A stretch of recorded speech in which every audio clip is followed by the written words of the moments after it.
Tonight, we remember former First Lady Rosalynn Smith Carter.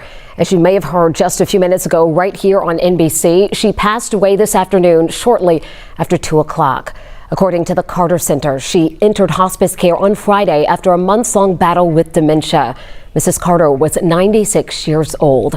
She was a champion of mental health, caregiving, and women's rights.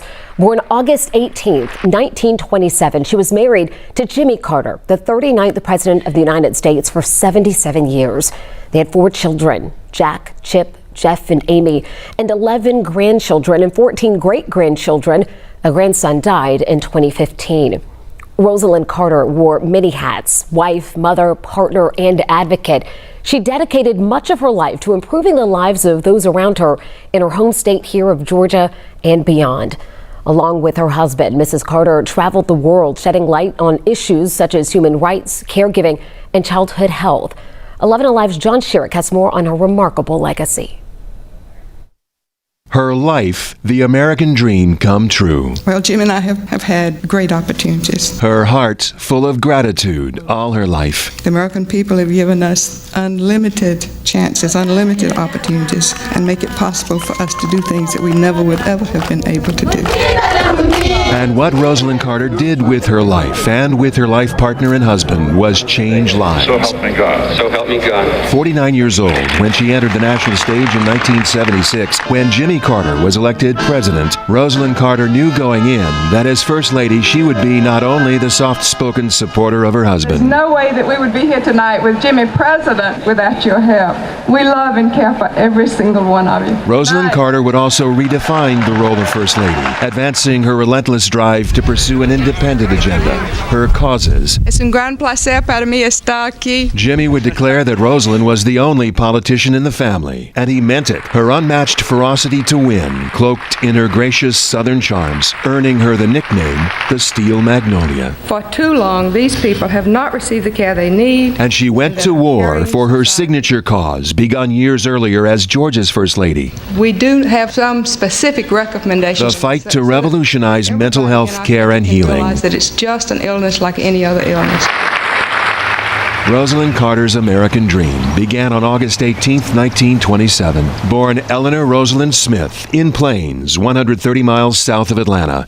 When Rosalynn was 13, her father died, and she had to take charge of the family so her mother could get a job outside the home. Rosalynn managed all of that and still graduated from high school and college. And a month before her 19th birthday, she and Jimmy married. They had 3 sons, and 15 years after number 3, they had a daughter.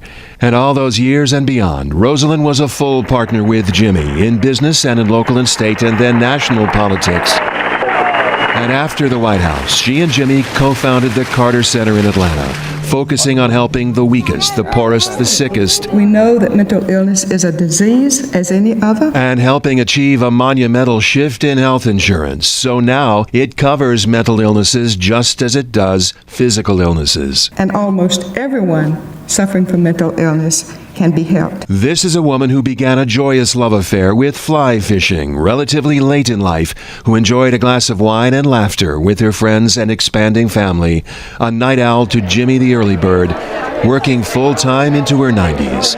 The girl from Plains who grew up making opportunities for others around the world. My dream for the future would be peace in the world and freedom from sickness. The best thing we could do is work toward that goal. Rosalynn Carter, the American dream come true.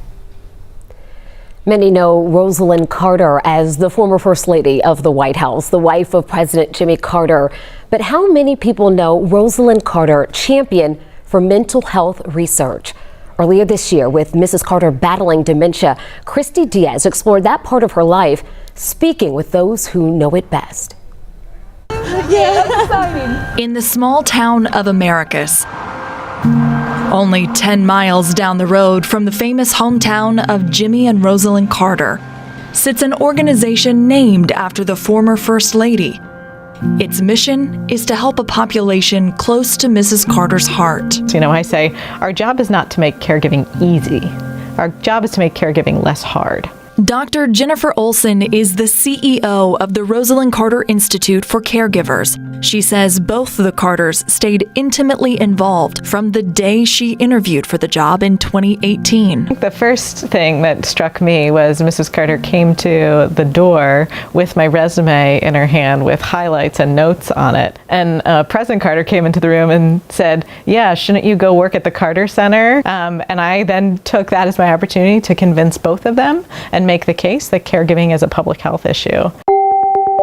The Institute was created in 1987, but the seed to help was planted more than 20 years earlier when Mr. Carter was running for governor, and Mrs. Carter kept getting the same question about mental health. But what's the president going to do? What's the president going to do? So she decided to get herself into the line, the meet and greet line for the president, reach out to shake his hand and ask him what he's going to do about mental health. Well, he reached for my hand before he knew who I was. And he said, "What are you doing here?" And I said, "I want to know what you're going to do for people with mental illnesses when you're governor of Georgia." Purportedly, didn't he say something like, "I'm going to put you in charge of it"? That's right. And he did. From the governor's mansion to the White House, Mrs. Carter led commissions, testified before the Senate, and wrote books on the issue, while his wife provided the face and voice for the mission. We've heard about the lack of adequate service or the wrong kinds of services. The former president became a quiet ally, relishing the role of supportive husband to tackle the issue together.